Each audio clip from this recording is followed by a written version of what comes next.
For many years, Gary, Indiana has been, like many other American cities, experiencing an urban decline. A program being operated through the office of the mayor is, at least in the Emerson area, working to change that.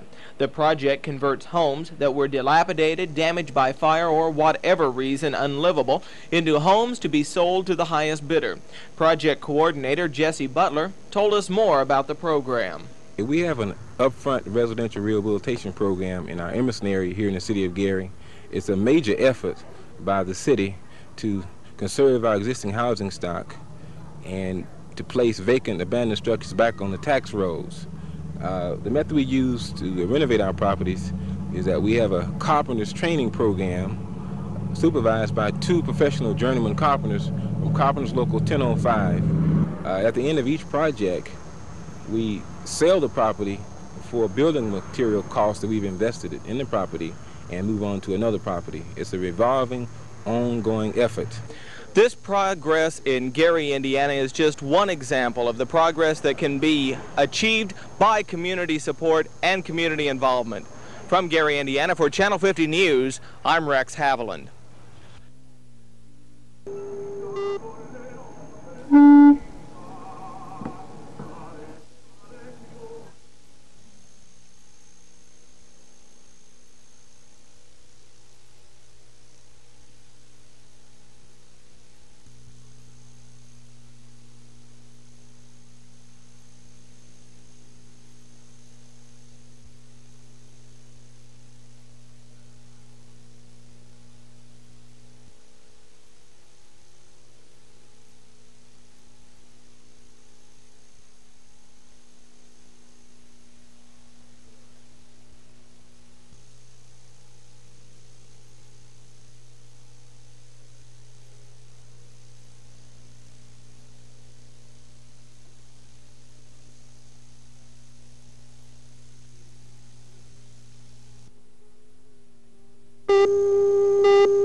What we're fighting now is just a warehouse where they keep their insecticides and their treatments for lawns.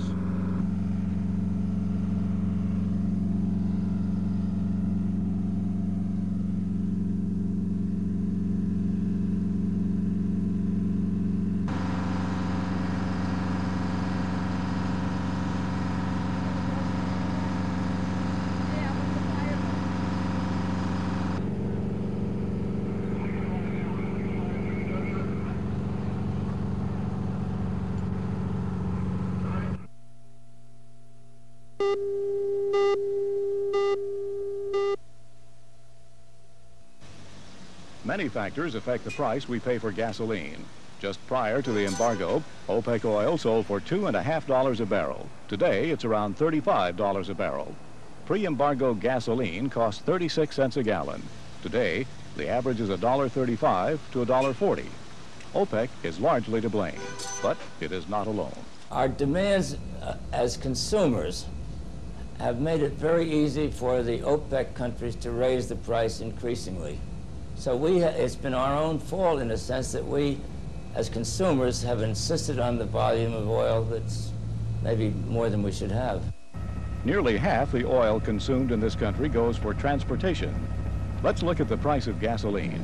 The crude oil costs nearly $1 a gallon. To refine the crude oil adds 10 cents. The service station dealer buys the gasoline for about $1.11. He tacks on 5 to 10 cents to cover his overhead and make a small profit. And on top of that come state, local, and federal excise taxes, which can reach 15 cents. Every time you say fill her up, foreign producers reap about 32 cents what you pay for gasoline. And 4 goes to governments here at home in the form of various taxes such as the windfall profits tax, while the oil companies earn about a nickel per gallon sold. Because of high prices, Americans are becoming conservation-minded. Consumption of oil has dropped almost 10% in the last 2 years alone. OPEC has lowered its prices slightly because of reduced demand, and gasoline prices have more or less stabilized. This is John Neal reporting.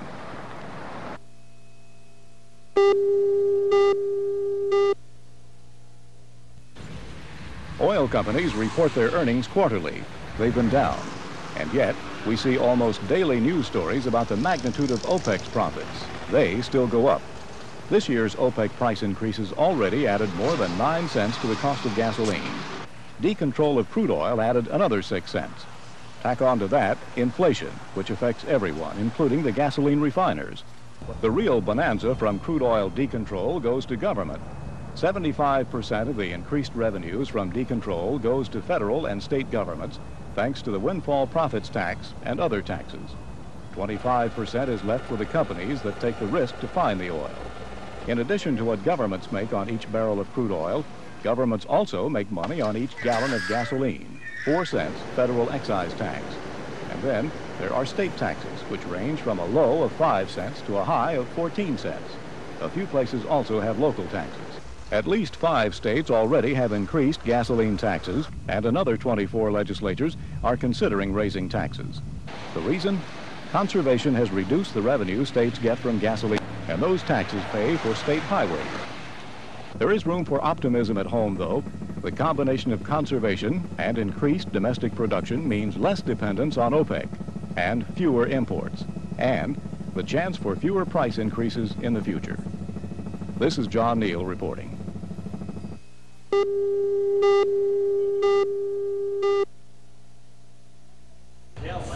Today at the Lake County Fair, we did a little something different. We spoke to a number of the judges to explain the process they go through for the judging of livestock and to exactly explain why this steer is better than any other steer. 4-H students were able to judge each other's livestock today. We spoke to Keith Dawson, supervisor of the livestock and dairy judging, concerning the 4-H judging process. The kids have got to judge the livestock and to place them and then give reasons on certain classes. And we go through the barn and pick out certain animals to set up a class for them. And then we have usually one of the superintendents will judge them and will listen to reasons. It's the same thing as just set up very similar to a regular judging contest. In the area of beef cattle, Jim Evans says he looks for muscle structure, size, and overall appearance when he chooses a winner. You look for overall scale and you look down the row and you see that it's the biggest calf and you look for a pair in the class, and that's the pair. And you look at this one, you see overall scale, you see depth in the back, it carries up through the forerib, look for the second and third rib, there's plenty of cover over it. Then since it's a heifer, you look for breed characteristics and femininity. And you look up there in his head, it's got a nice feminine head, it's not big, it's not jowly. You look at it, you have to assume that it walks well since you can't tell. This type of judging is an excellent way for the kids to receive training for future jobs. A number of the kids go into farming and buying and selling of meat. Tom Ebert of Lowell says he eventually would like to own a cattle farm. I'd like to go into raising cattle, having a ranch somewhere in Iowa or something like that out there. My grandpa has a ranch out there. Maybe inherit that someday or something.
drama of the American hostages held and eventually released by Iran has made at least one thing very clear.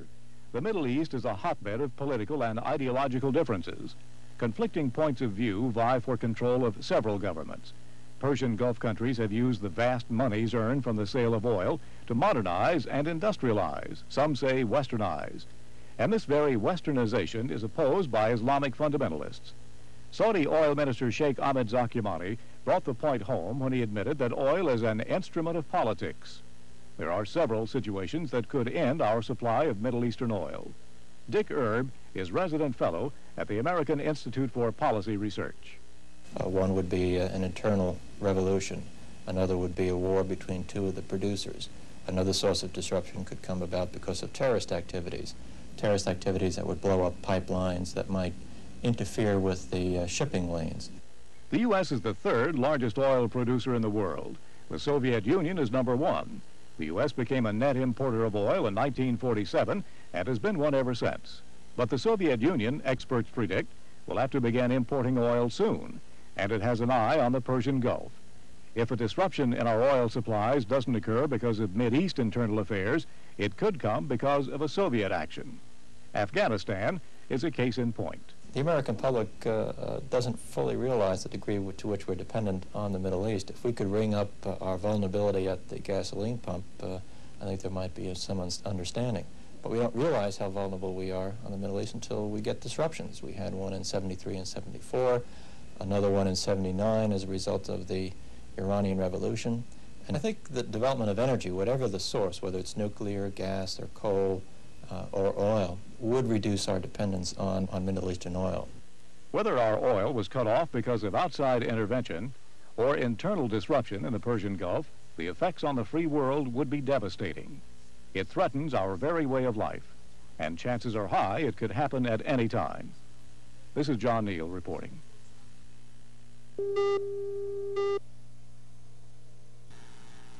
The coalition is continuing to do what it can, even though essentially we've lost the budget cut fight. That's past.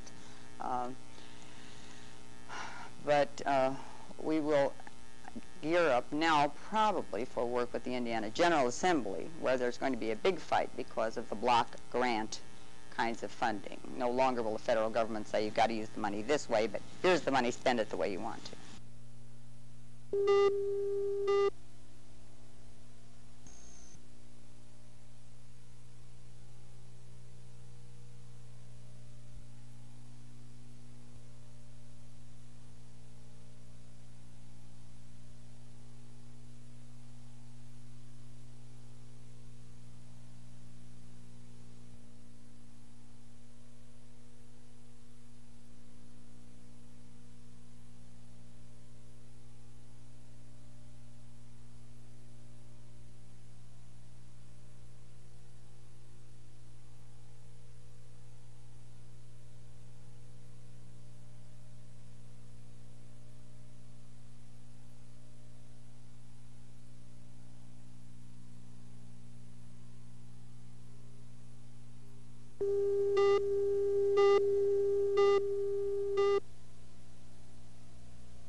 In 1975, the U.S. signed an agreement with other members of the International Energy Agency. The upshot, in the event of an oil cutoff from the Middle East, all members would share their oil supplies. Under these terms, the United States would lose at least 6 million barrels a day. What we import now. The loss would be distributed with grave consequences.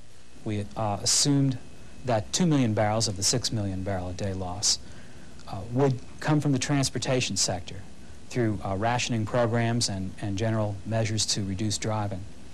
The other 4 million barrel a day loss, portion of the loss, would have to be incurred by the commercial sectors of the economy, commercial buildings, by industry, and by power plants. An oil cutoff would affect us all, not only with more long gas lines, but with workers unable to get to work, low productivity, shopping centers with no shoppers, and higher inflation. One objective of every administration since the oil embargo of 1973 has been to reduce our dependence on foreign sources of energy. Experts have made many considered recommendations. One of them is to fill the strategic oil reserve, and quickly. That would at least buy us some time in the event of a cutoff. There are many additional courses to follow. Is first remove oil from all uses that it's not necessary to be used. In particular, the production of electricity, for which nuclear and coal are eminently better suited. Also, one should really try to see how to enhance the use of natural gas for heating purposes in cases where we are using that kind of oil which can be used for transportation. The United States is virtually self-sufficient in natural gas and has 29% of the world's uranium reserves. 2 reasons for this country not to be so dependent on the Persian Gulf. This is John Neal reporting.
Is this just for the Vietnam veterans or all vets? No, the seminar we were emphasizing both the special needs of the Vietnam era veteran and the medical and service needs of the aging veteran and the veteran outside of Vietnam. Nice. It'll be a seminar for all veterans and anyone that's interested in the veterans' problems.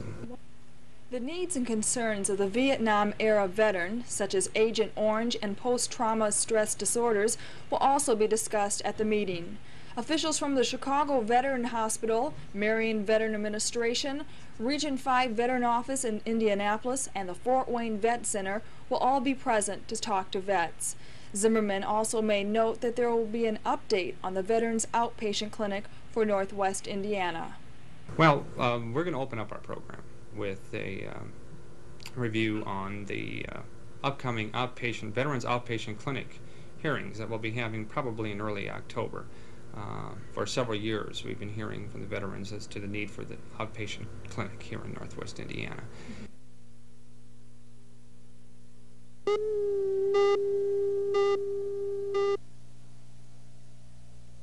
Several months ago, the 54-year-old Gary Hotel died. Yesterday, Genesis Towers was born, and for the residents of Gary, it was a welcome occurrence. This plaque was presented by Mayor Richard Hatcher and other city officials who were on hand to present to the elderly of Gary a comfortable place to live and relax. Today, the first resident picked up her key to move into her new home. Good morning, Mrs. Linton. It's a pleasure to give you the keys for apartment 317. You are the first occupant of Genesis Towers. I hope you have a happy life. Oh, thank you very much. It's very wonderful. Genesis Towers will provide 140 one-bedroom apartments for senior citizens. Fire detection and security systems, along with various other safety features, are built into the complex. Last week, we reported to you about the Emerson Project, rehabilitating homes in Gary. Today, it's a former hotel turned apartment complex. Proof Gary is, with these projects, a city on the move, in the right direction. For Channel 50 News, I'm Rex Haviland.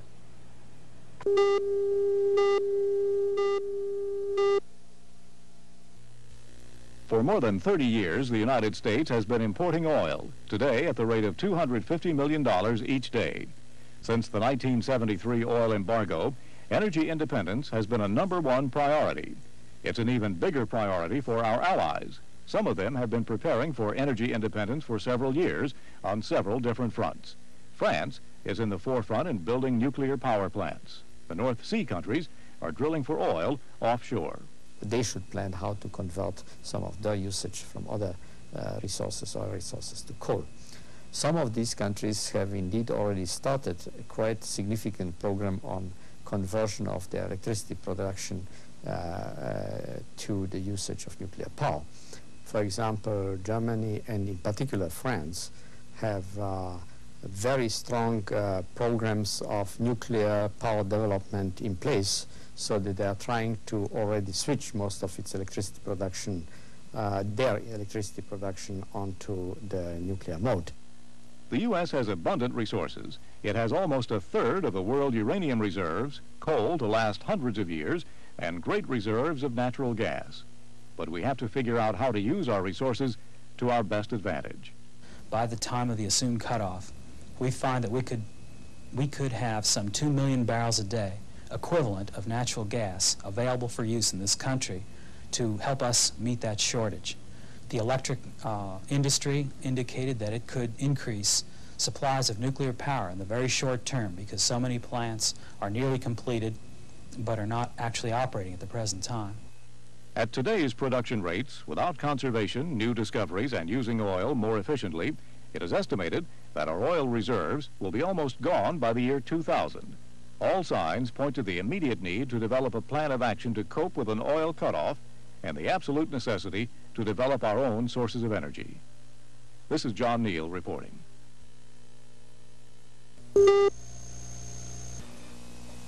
Many people think that preparing for energy independence should be our country's #1 priority. Developing technology for solar energy is part of that preparedness. The desert sun in Phoenix, Arizona is hot. Temperatures often top 100 degrees.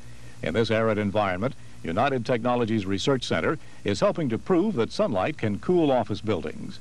The solar program is part of a cooperative effort between the U.S. Department of Energy and the Saudi Arabian National Center for Science and Technology. Energy is provided by 1,300 square feet of collectors installed on top of a carport behind the offices. The unit has been operating since May at the 7,000 square foot offices of Hamilton Test Systems, which conducts motor vehicle inspections in Arizona and California. The United Technologies Research Center unit can provide as much as 20 tons of cooling, or 216,000 BTUs per hour. The heart of the system is a 4-inch diameter turbine used instead of an electric motor to drive the compressor. Both the turbine and compressor are similar to those used to air-condition jetliners. United Technologies Carrier Corporation is also taking part in the U.S. Saudi Arabia effort. One of its 2 installations will cool branch offices of Carrier's BDP unit. This is John Neal reporting.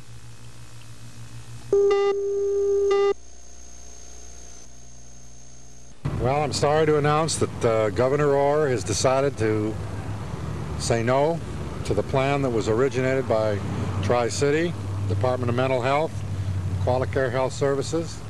In other words, in a word, Governor says, to hell with the elderly, to hell with the mentally ill, and to hell with the veterans. St. Anne's Home needs $25,000 a month for 3 months to break even. But Governor Orr says all he can offer the home is $15,000 a month. Glenn Kuiper from Tri-City Mental Health explains where the people will be transferred to. The Tri-City Emergency Disaster Plan will now go into effect. We have cots. We have the American Red Cross is setting up a field kitchen. The Visiting Nurses Association will be on standby. Our staff will go on 24-hour alert at this time. St. Catherine's Hospital will be notified, and their emergency room will respond in case of any medical emergencies. Kuiper and March both voiced their disappointment concerning Governor Orr's decision. I think all I can say is that I'm angry, frustrated, and in my opinion, the state bureaucracies and the governor have made a decision that is totally inhumane in terms of the treatment and the care of these patients. They left a state hospital at $91 a day. They come here at $12.50 a day, and the state's share of that is $6.50 for the care of these patients. Any man that throws out the governor of this state when he hasn't got the moral fortitude to back up his Department of Mental Health, Community Mental Health Center, and private individuals who have worked on this problem for 3.5 years, and this governor hasn't got enough fortitude to back these people up, I got no use for him. At noon today, the patients received their last meal and then were transferred to Tri-City. As for the building itself, Art March says it will become a halfway house for 400 prisoners.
We need to find a permanent type of solution for this problem. What has been the public's response? The public's reaction has also been rather dramatic. There's been a lot of phone calls because of this, people volunteering their time, bringing in packages, donating personal items like soap and washcloths and towels and things like that have been coming in. So we feel very good about the public support that we've received. We are trying to firm up some other options at this point, and it really comes out of the spirit that we feel strongly the people should stay here, regardless of the alternative. They are not dangerous to themselves or anyone else. Anyone that was there yesterday at St. Anne's could see what we are dealing with. They are kind, gentle people, and they're very fragile, and they are not dangerous. They are more in danger if they are in the streets. A representative from the State Nurses Association explains what options are available.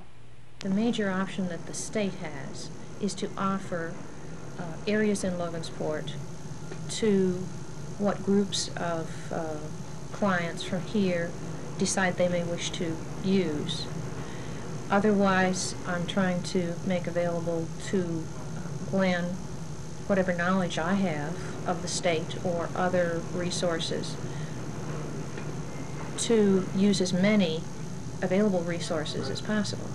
This whole situation brings up the question, what is the government's role in the closing of mental health institutions?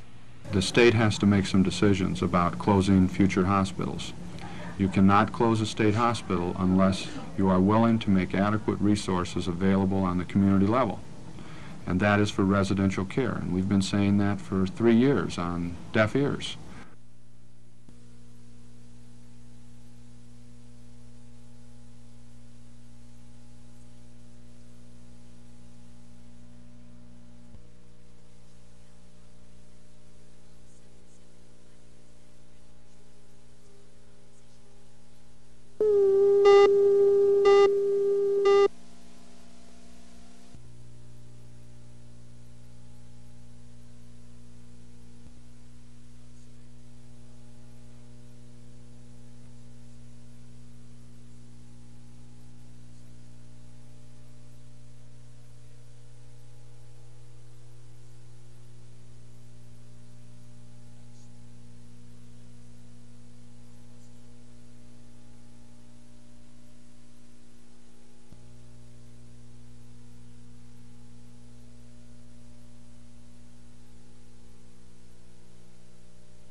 The changes that have occurred in the budget are substantial, but let me try to describe those. The CETA programs have been terminated.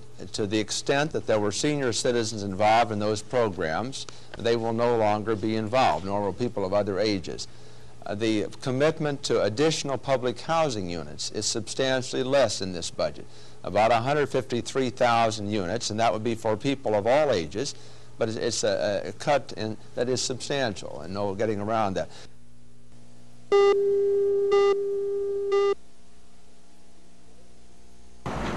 I recommend to the board, 1, that this proposed 1982 school corporation budget estimate be adopted in its present form.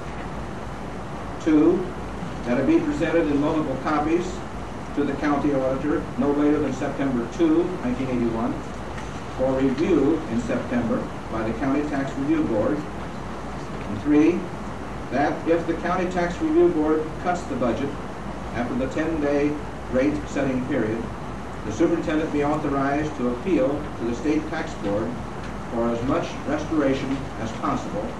And finally, 4, if cuts are deemed necessary, I recommend the Lake Central School Board of Trustees be allowed to determine the areas to be cut. Members of the board, I make these recommendations to you in the adoption of the proposed budget. Following recommendations, the budget was adopted without any questions from the board or the audience. Board member Mike Klossman said he voted in favor of the budget, but he did question budget priorities. There are certain things in the budget that I still have problems in my own mind with. And to give the board a couple concrete examples, one would be, I had questioned about the amount of money we spend for telephone calls. Klossman continued by saying that they needed to be careful deciding which items take priority, especially when there are budgetary problems. Last night was also the first night in the new school board room. 8 former school board members were present for the opening of the new room, including former school superintendent George Bibbich.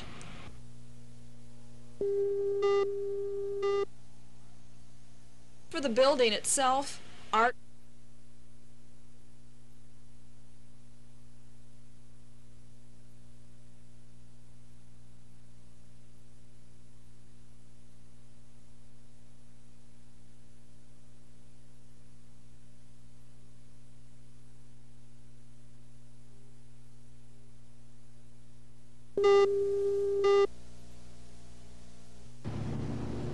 The latest quarterly survey of 2,000 small businesses across the country shows that high interest rates have replaced inflation as the #1 problem.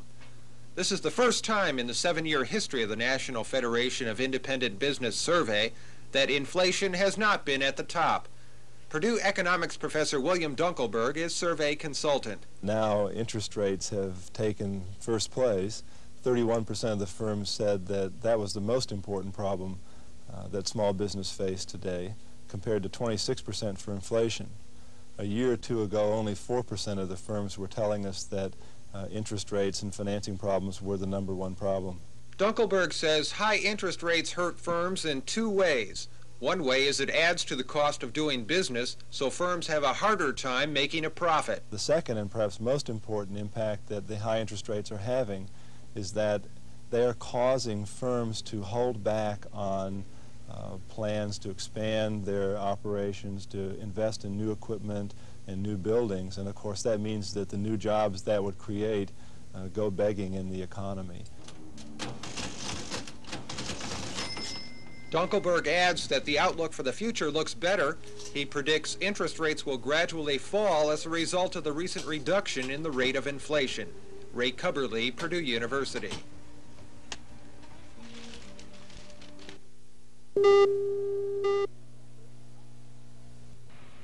Union members threatened to strike if management would not come to a contract agreement with the attorneys, paralegals, and secretaries.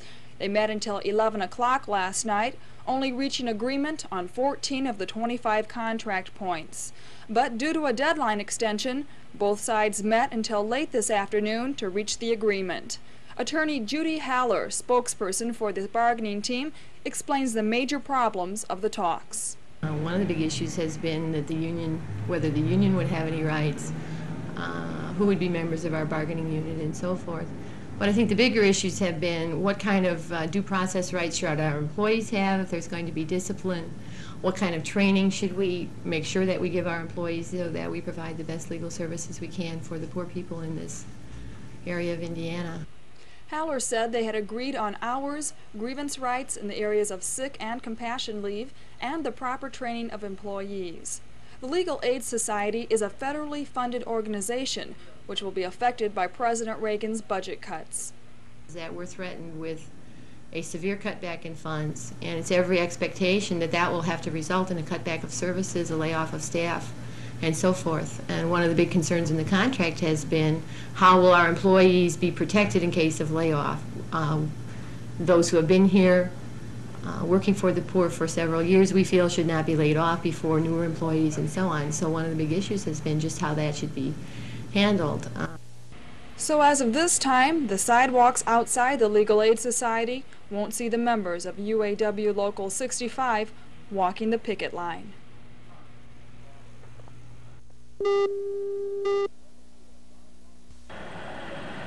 Whether you are bombarded by airplane noise or the loud roar of a passing semi, noise is a problem.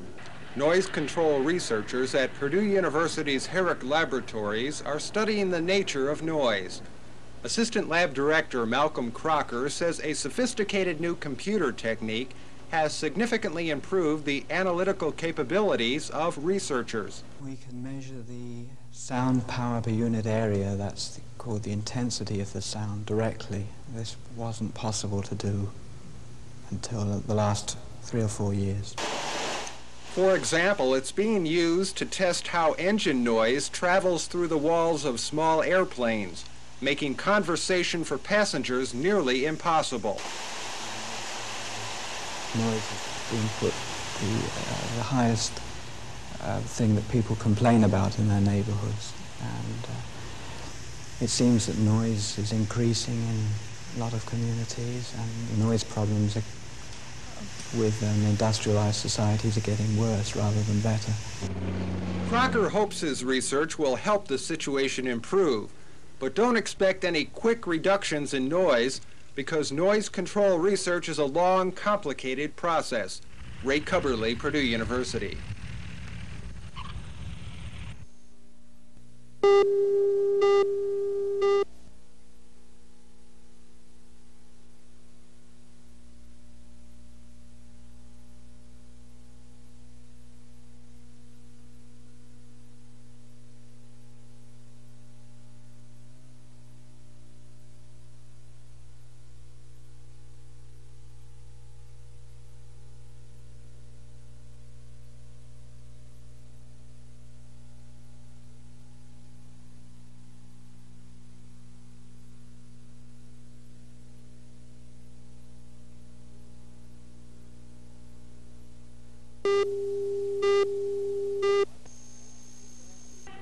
The residents of Whiting, Indiana have a chance to show the Parks and Recreation Board they support the Whiting Community Center and want to keep it open. The Whiting Community Theater is offering its opening night performance to help fund the Save the Center Foundation. This season, the Guild is presenting the musical Damn Yankees, the story of a man who goes just about as far as a person can to have a winning team. Tickets for the benefit performance are $10 and include a champagne reception before the show and a reception with the cast after the performance. The community center, which opened in 1923, has suffered serious financial difficulties and was forced to close for a period of time this summer. Should the Save the Center Foundation be unsuccessful in its attempts, the proceeds from the benefit will go to area senior citizen programs. The benefit performance will be Friday night at the Whiting Community Center Auditorium at 1938 Clark Street, with the reception beginning at 7. For more information and to reserve your spot, call the Community Center at 659-8129. The people of Whiting, Indiana owe it to themselves to come to the special charity performance of Damned Yankees Friday night so they can save their community center. From Whiting, Indiana, for Channel 50 News, I'm Rex Haviland.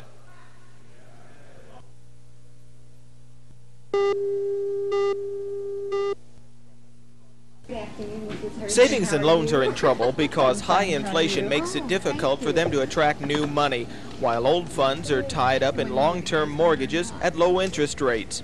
Purdue University management professor Charlene Sullivan says the mortgage problem will solve itself as low fixed-rate mortgages are slowly replaced by mortgages with adjustable rates. But the thrifts want more regulatory relief, such as authority to issue tax-free savings certificates. But that could be a mistake. Given that we're all being forced into higher tax brackets by inflation, that money that is currently invested in the stock market, in the bond market, where you have to pay taxes, will come out of those sorts of investments and go into savings and loans. So you're basically pulling money out of plant and equipment and putting it into the housing industry. Sullivan suggests another way out. Allow the more profitable S&Ls to merge with those in trouble. And we've got lots of institutions out there engaged in this activity, and we might be better off with fewer savings and loans or allowing banks to merge with savings and loans and whatnot. You might have a higher level of efficiency. I generally don't believe that in the long run we have a problem.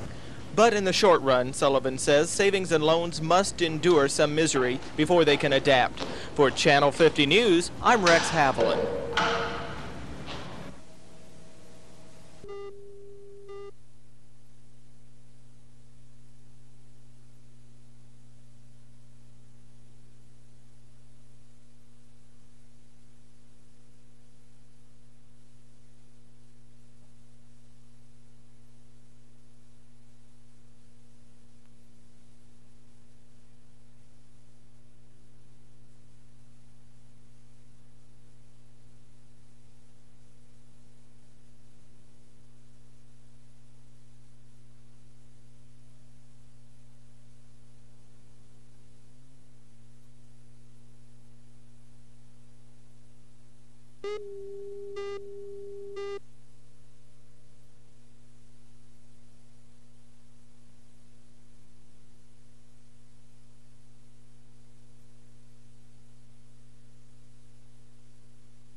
Motorcycle riders can now go to the Hollywood Bowl, not to listen to music, but to take a course in cycle operation and safety.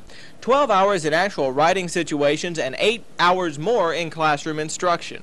Anybody can learn to ride a motorcycle on a vacant lot, but to operate a motorcycle safely and skillfully in traffic takes professional training. The Hollywood Bowl Motorcycle Riders Course is one of more than 50 now operating in California, funded by the state's Department of Transportation and the Motorcycle Safety Foundation. Local sponsors can get help in training instructors and in setting up their course. They can borrow motorcycles and helmets if needed and get help in promotion.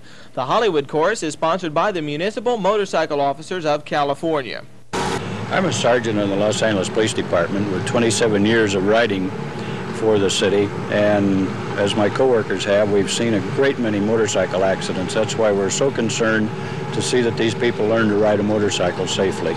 Officials who got the statewide program going say that California has over 700,000 registered cycles. The state has thousands of places where drivers of automobiles can take instruction, but until now there's been no organized program for motorcyclists. The students are of all ages and from all walks of life. Well, I'm taking this course because I want to learn how to ride a motorcycle the right way. Well, basically, I feel it should be a requirement before anybody registers a motorcycle. It teaches you, by redundancy, how to react in any situation, so it's second nature. I don't own one presently, but I possibly will buy one, and I'm safety conscious, and I don't want to be a statistic, a casualty, and I want to learn how to do things correctly. There are a lot of bikes out on the street, and there are a lot of accidents, and I believe it's because they perhaps don't even know what they're doing half the time, and I want to know what I'm doing.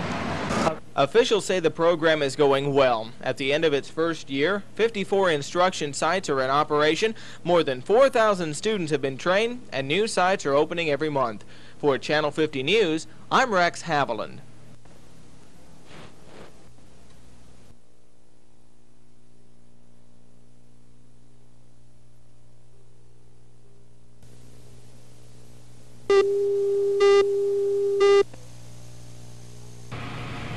In cooperation with Indiana Bell and Telephone Pioneers, the Hammond Goodwill Industries has purchased a teletype machine to help deaf people communicate over the phone.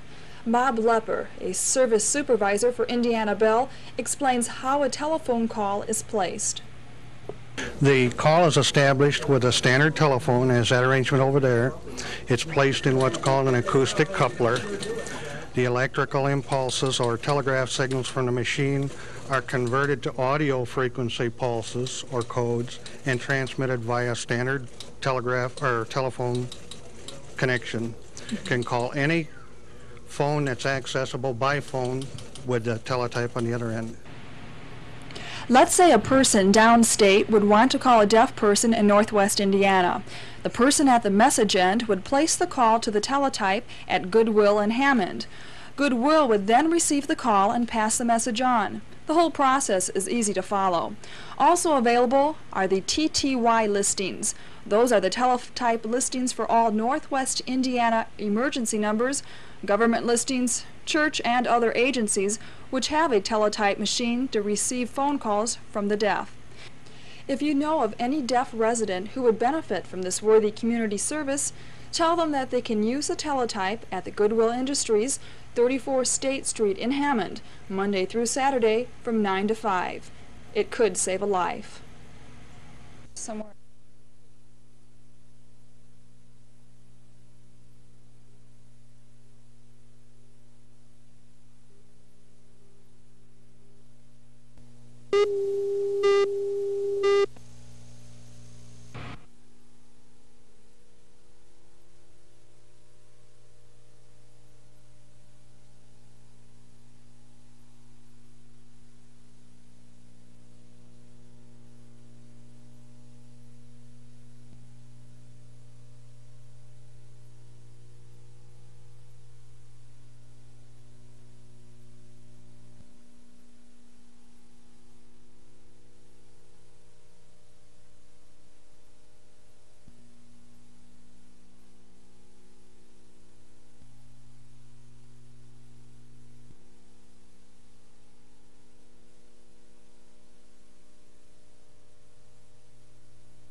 Many disabled residents of Northwest Indiana are denied access to printed materials because of their handicaps. The Tradewinds radio reading service at the Gary Career Center is seeking to alleviate that void in handicapped persons' lives. Today, I spoke with Director John Greist, who explained more about the radio reading service. Right now we're currently serving 375 blind and handicapped individuals who are equipped with special receivers. We're a sub-channel operation that only persons with these receivers can get our station. And basically every day we provide them with the daily accounts of all the newspapers, some of the nationally available magazines, and lots of good programming of interest to disabled people. Some of the other items of interest we do are we'll go out to a supermarket or a grocery store and give a walking tour of the store that the blind obviously can't see. We'll go out to an event and describe that, like just recently we went out to the Lowell Labor Day Parade and described all the floats that went by. Also, we provide a lot of information about legislation that affects the handicapped. We're on the air from noon, and we go off about 8:45 Monday through Friday, with the opportunity for broadcast longer hours if we need for special programs. Sometime in the future, we'd also like to be on Saturdays and Sundays. How can people become subscribers, or how can they get the radio reading service? If they are blind or handicapped, they can contact the radio reading service here, Tradewinds Rehabilitation Center, or the Department of Rehabilitation, and they provide the free receiver for each client. Persons interested in the radio reading service or wishing to volunteer time to the radio reading service may call them between noon and 8 p.m. Monday through Friday at 882-5678. For Channel 50 News, I'm Rex Haviland.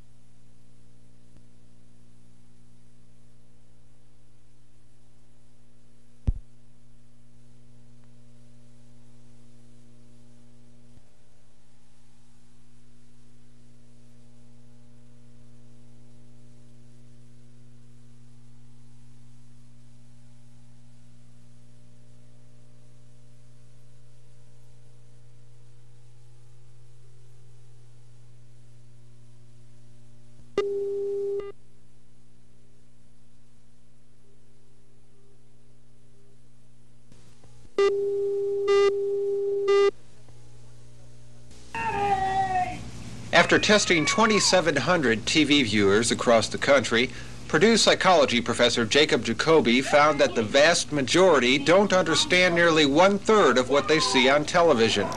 News and public affairs programs at 35% are highly misunderstood. They are usually about unfamiliar subjects. They're not repeated. Frequently, the audio portion, what the announcer is saying, doesn't coincide 100% with what the viewer is seeing. And so he has to process both what he's seeing and hearing, two different things at the same time. What you're really doing is sort of like a stone skipping across the water. You come down, you understand that part, and as you go up, an awful lot of news or broadcast content passes you by, you come down, you may understand that point, and you have to fill in, but you're never really getting it all. You can't process it all. It's just too much for you to work with as it comes in. Perhaps more surprising than the miscomprehension of news is that 30% of entertainment programming is not understood, and 28% of commercials bypass the viewer.